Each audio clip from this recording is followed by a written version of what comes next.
All right, good morning, good morning, good morning, good morning, Tucson. Who's in the house? Who's up this morning? I hope y'all are up and ready for another edition of the Fresh Start Show with Dr. Hope. We got Tom Cortez in the building, our co-host, and we are excited for another beautiful Saturday morning. I hope Mm. you had a great night's sleep and you're ready to get on it. There's so much to be thankful for.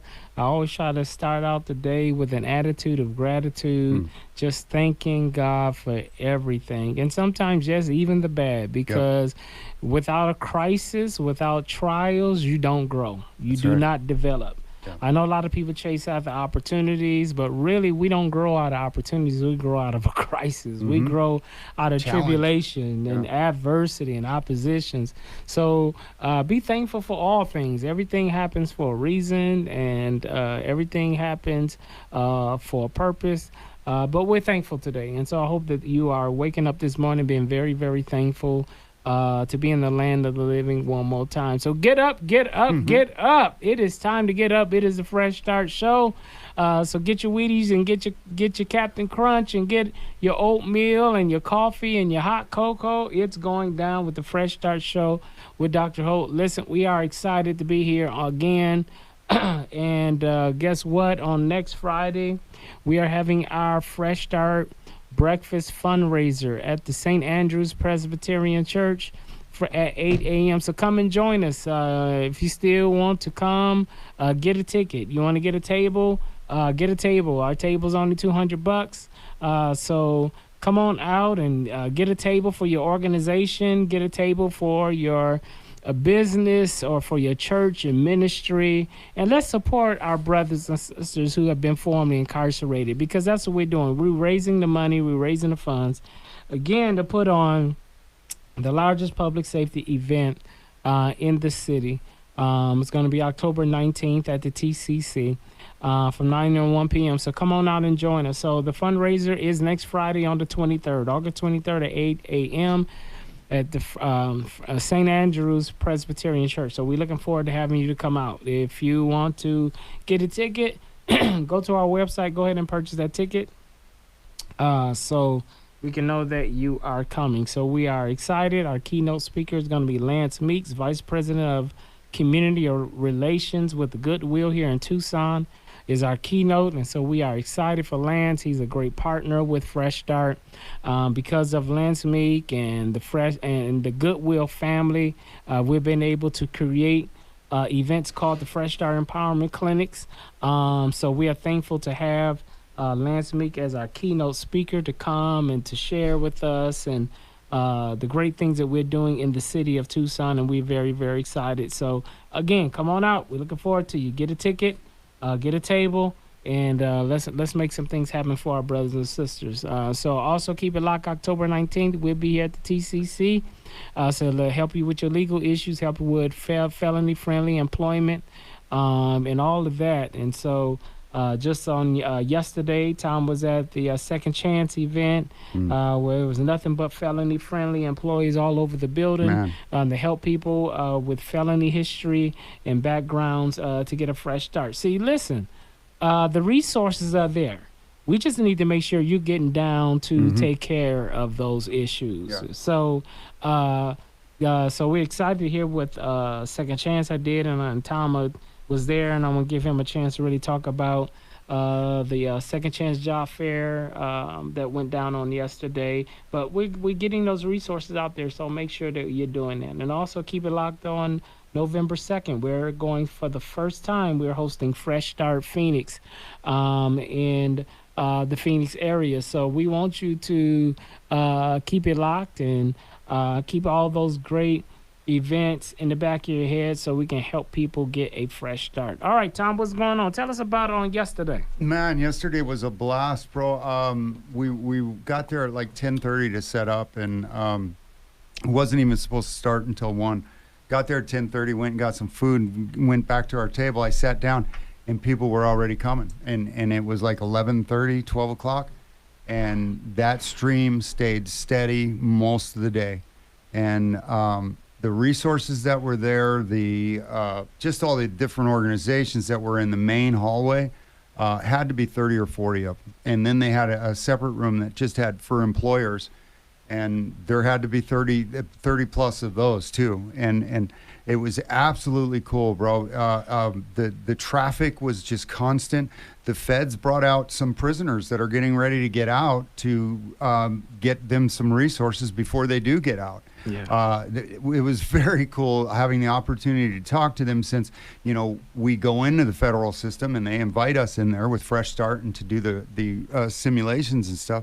So it's really cool to be able to see them out and talk to them and know that there's some of them that are coming to Pima County, and, you know, we're going to be able to help them. And that's another thing that we want to start focusing on is helping these halfway houses get the resources they need too.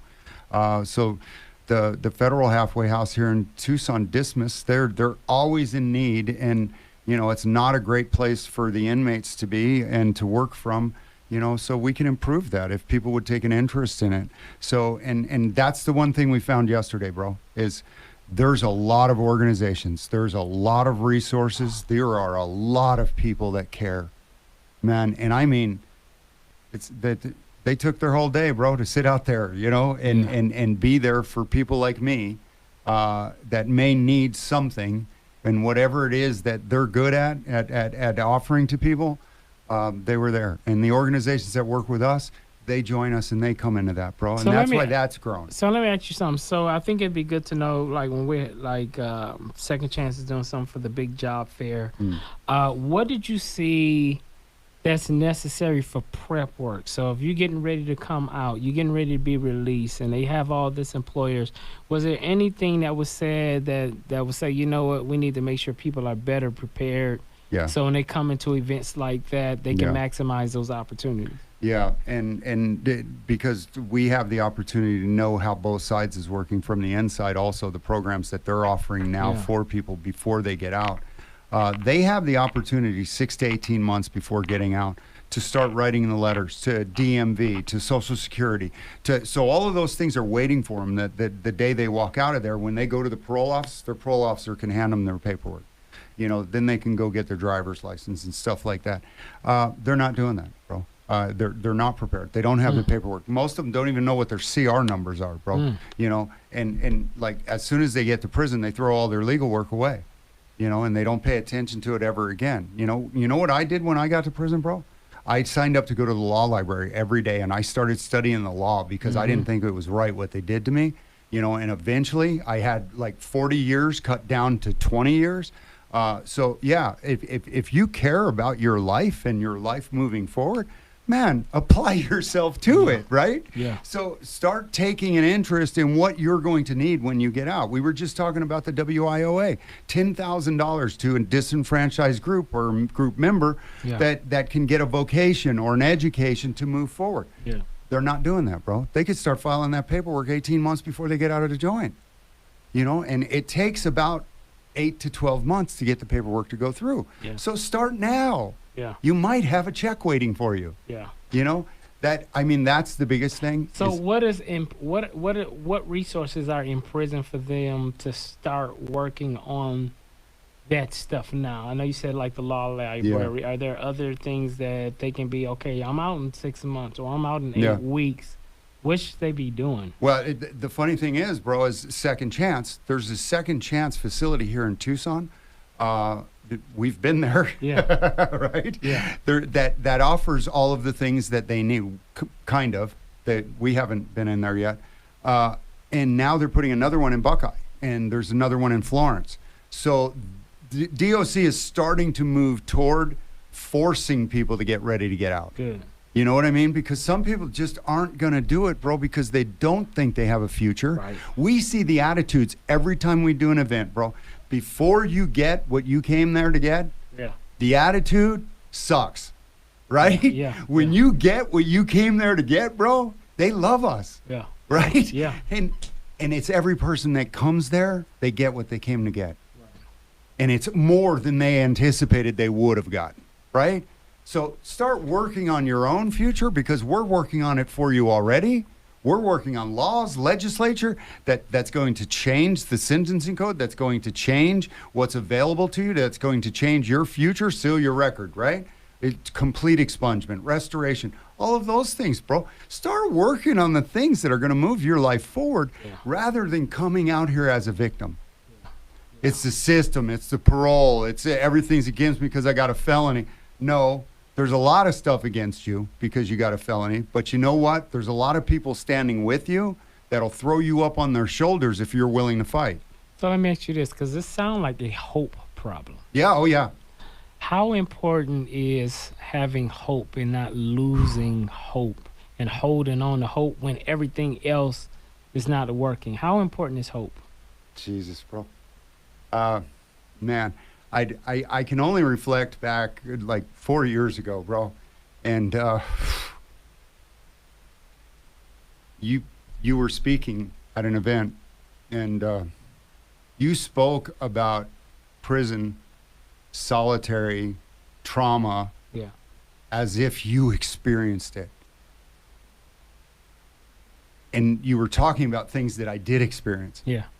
And it blew me away, bro. It just blew me away that having never been locked up, having never been institutionalized, you were already aware of the trauma that every one of us, 100% of us, are affected by.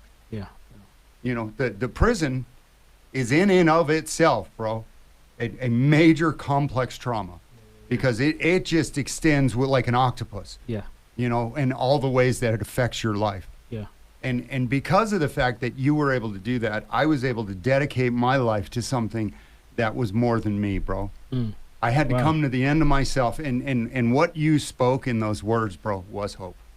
It was hope because there was somebody who's never been there. Right. That knows what we went through. Yeah. Yeah. And he's intelligent, he's a professional, he's a doctor, people respect him. Yeah. People will listen to him. Yeah. I got to follow this dude, man. No, I'm serious, bro. I got to follow this dude because he's the red carpet for our people. Yeah, yeah. Right? Yeah. He's the yellow brick road for our people, bro. Yeah, yeah, yeah. Because if somebody who can relate to what has happened to us can tell people who we're not able to talk to, right? Yeah. Man, that's hope, bro. Yeah, that's hope. And that's hope for our kids, bro, because look at the cycle. Yeah. You know, a parent produces a kid that goes to prison too. Mm-hmm. I mean, I can tell you dozens of dads and sons that were in the joint with me. Dozens, bro.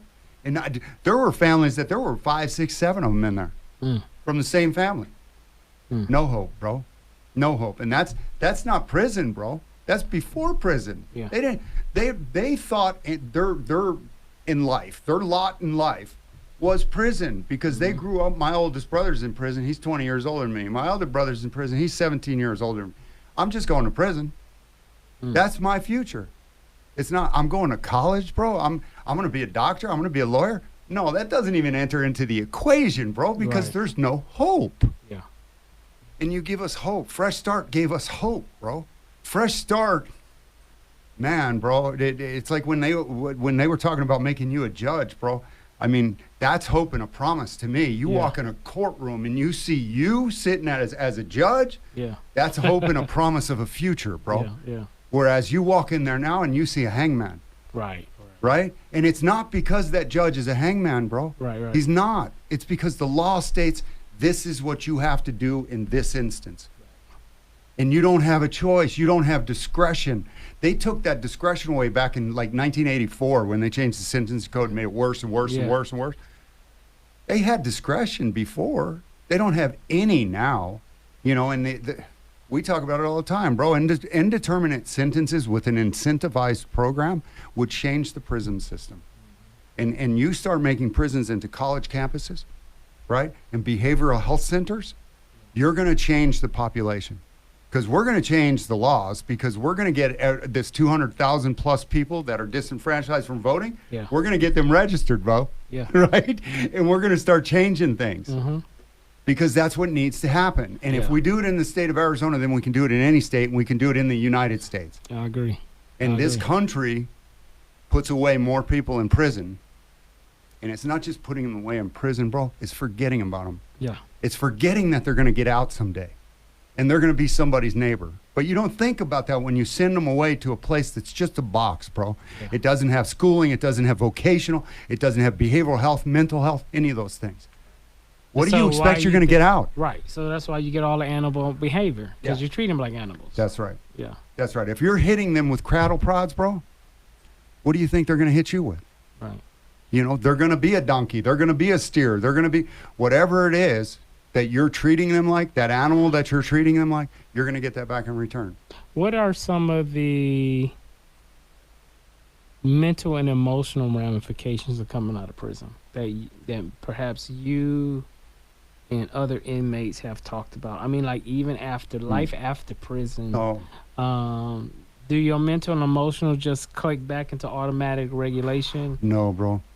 No, because what happens is it's not just people that grew older and changed. The landscape changed. Trees grew. Yeah. Everything changed. Nothing's familiar, right? So, no, bro.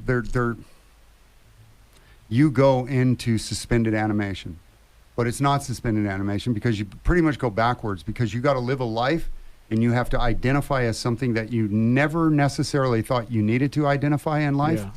to stay alive or to thrive or to be what you have always been. And that identity, bro, it loses you further because it was a loss of identity that put you there to begin with because you became a drug addict or an alcoholic or whatever because you never dealt with the trauma that made you those things. So now you're three different people.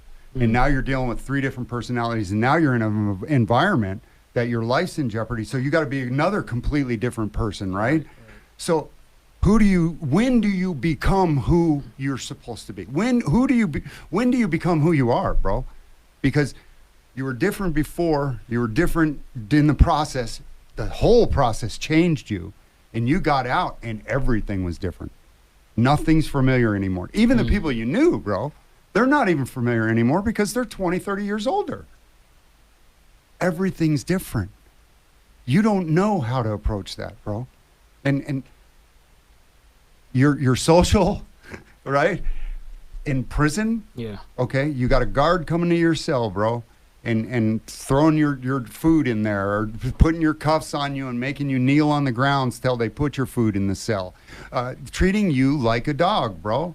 And what do you expect, man? And if you see somebody in a uniform like that out here on the street, your first emotion is, you know, you get uptight, bro. You get anxious. Yeah. You know, and I love that I have faith, bro, but it doesn't take away what has happened, Almost definitely. right? All of those things still happen, bro. Yeah, it is. And all of those people that And you were still bad remember. people. Oh, yeah. Yeah, that doesn't go away. Yeah. But, you know, another thing that you taught me, bro, is that I've been able to make friends with the time that all of these things happened. Yeah. I've been able to find things in and during those times where if I get triggered and have to go back to that time, bro, I have a friend there. It's the time I'm going back to. It's not the trauma that's in that time. So now I have support, you know, and I don't only have support, bro, I have my faith. Yeah. So now I got that three-stranded cord, right? Yeah. So you can't break me now. Incorruptible, bro, because of him. So it's very, very difficult, bro, to come out of there and think that you're going to be able to function at a very high level. You know, it's not realistic. Yeah. You know, it's like we talked to somebody that, you know, people get these jobs that they're menial jobs and menial. Hey, it's difficult, man. You just lived in a box for some years, you know, and you get to go to chow hall like for a half hour every day or something like that. Then you get to go to the rec field for an hour every day. Now you're free for 24 hours a day and you're out of the box and you don't have to close the door, lock the door. You can go right in and out, bro. How do you think that's going to affect a mind that has been regulated to be this? And how is prison a strain on families and marriages? Oh, dear God, bro. It's like there's three different worlds, man. There's the world that we live on inside. There's the world that we have when we make a phone call or write a letter. And then there's visitation. And it's three completely different worlds. And I always told my family, don't ask me about prison unless you want the truth. Because I'll tell you. And for the longest, bro, they didn't ask. Right, right. you know, until they absolutely had to, and they didn't want the answer after they heard it, you know, because the life we live in there, bro, you live what you do to get back home. Right? I wanted to come home someday, bro. I had to be what I had to be during times that I didn't want to be that, bro. Right. You know, but I came home. So, in our last few minutes, if we have policymakers and legislators listening to the atrocities that takes place in incarceration, what are some things that needs to be improved, like ASAP? Well, bro, like we talked about the ACE exam Yeah. with Fritzy doing the thing. There's no difference in any of us. Black, white, Mexican, is whatever, bro. There's no difference. We all have suffered something that put us in the place that put us in the joint. Yeah. Because it's not the first thing that put us in the joint, bro. Right. There was something that happened, man, that made us feel some kind of way, Yeah, right? yep. And then feeling that kind of way, we had an attitude. So some other stuff happened to us, bro. So then we get to feeling even more, right? And then you start to do stuff, bro, because you're feeling a kind of way that you got to act on this, right? Right. And when you start to act on it, bro, you become something that you never wanted to be, but the something that you're becoming is more than you were. Wow. That's powerful.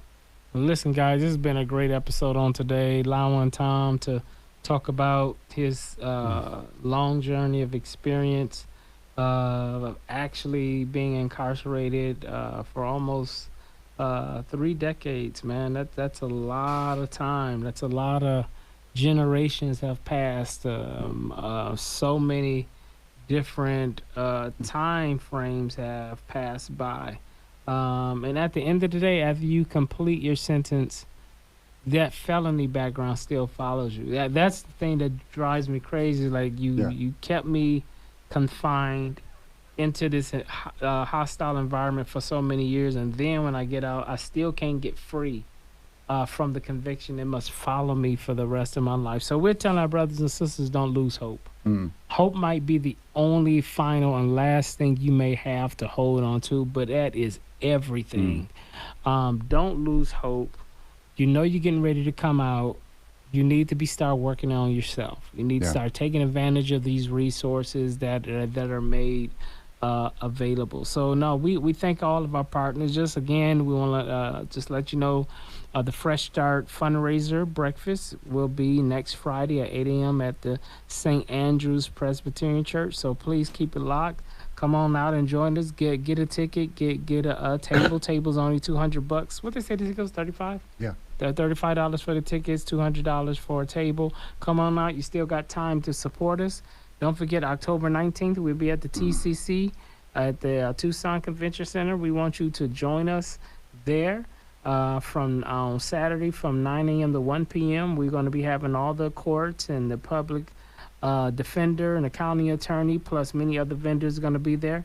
So join us there. But also, this is going to be the first time, the debut of Fresh Start Expo in Phoenix. It's going to be at the Grand Canyon University, 2600 West Camelback Road, Building 71, Phoenix, Arizona 85017. So keep it locked. Come out and join us. We expecting a great time and exciting time. All right, Tom, anything in the community? No, we'll be back out at the orientation come Tuesday. We're probably going to try to set up another resource fair prior to the October event out at the PRC. You know, it'll be limited space, so anybody that wants to get in there, please contact me. Also, I mean, we're going into the federal prison again for the simulations and stuff like that. So anybody interested in that. Also, we have open spots to sponsor the radio show. Please contact us at the website, or you can contact me directly at abetterviewaz.com. And you can get a shout out, a couple shout outs and a commercial on each one of our shows. So if you'd like to sponsor the show, please contact us. All right. We look for some sponsors. So come on, help us out so we can stay on air to keep doing what we are doing. All right, we are out. We are out of minutes, and we're just excited that you came to join us, and look forward to seeing you next Saturday at 7:30 on 106 The Groove. Remember, mistakes should only be a life lesson and never a life sentence. God bless.